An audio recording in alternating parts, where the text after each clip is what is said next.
Jacob Dowdell is a mainstay within the Guam community. He's a leader and yet someone who gets hands-on setting up a table at a party. He's humble and quickly outspoken when it comes to helping people. Whether it's his work in sports, as a man of faith, in his numerous community service endeavors, mentoring, as an educator, or as someone who just enjoys kicking back and sharing a laugh with friends or total strangers, it's his mission to participate and contribute to the island he fell in love with. It's a holiday spirit, right? It's one of those things that you're embraced in as soon as you get here. I was fortunate enough to get here during Liberation Day, and just walking down and people just invite me into the tents on Liberation Day, I immediately knew this was somewhere I wanted to be. A native of Georgia, he came here by way of the Air Force, immediately connecting with island values that he saw running in parallel with his Southern roots and Black heritage.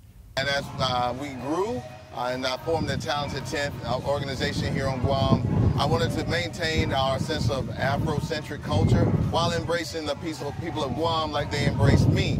And so today is one of those opportunities for us to celebrate who we are. And so I thought, what a better way to celebrate who we are in our first height of the pandemic, Black History Month, than to celebrate who we are through our food, our culture, our music.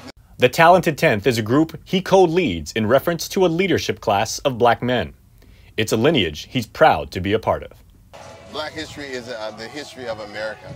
You know, no other people were brought to a place in the United States in chains, for the most part, not all, but no other people were brought there in chains and have made their way as far as the Black American experience has been. Is it perfect yet?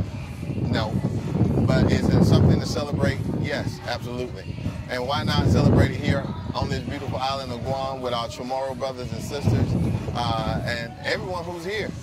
He shared one of his proudest and tastiest moments the second he knew he truly became Guamanian, and now he's using his role to educate the local community about how we're all the same when it comes to what we love. I knew I was Guamanian when my auntie, Miss Vina Titano, she called me the Balutan King, right? She called me the Balutan King, and at that point, everyone looked at me in unison and said, "You are now officially Guamanian." Right? We are all alike in that Guamanians and people down south where I'm from, a lot of our culture centers around food, and whether it's fettuccine or collard greens, you know, all those things, those cultural foods, they have significance to where you came from, your struggles, your heritage, and things like that. And so I think it's just a perfect marriage of us being here on Guam, celebrating families.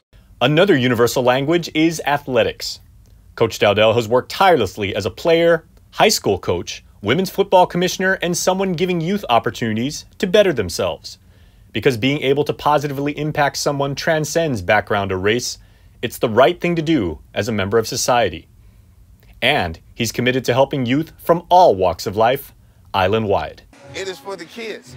It's never anything where we're going to just do it for kids from Dowdell or the outside kids and not Dowdell. It's all kids. At the end of the day, they're just young people who are seeking an opportunity to be great.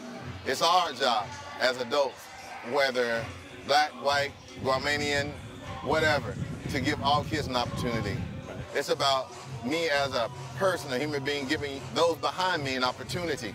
And it's essential, he says, to impart wisdom and experience to a new generation so that they're as aware, as knowledgeable, as proud, and as willing to help. Because that's the privilege and responsibility he's been given. Much like our local traditions and our virtue of inafamalig, where we take care of our neighbors and make things better, the real value comes in keeping culture alive, sharing stories, and providing for one another. We have a program where we have Ties That Bind, where we teach young boys from single-parent homes how to tie ties. And just announced, and we're going to be starting this on base, we have a great family up there who are going to be doing a father-daughter dance, and that's really critical to build those relationships within the family that'll help us be stronger as a community. So thanks, and Sidus Maasi, Coach, for what you've done and what you continue to do. Our island, all of us, is better because of your efforts and your presence. We'll look for you at the next Village Fiesta, and we'll save you a place in the Kelaguen line.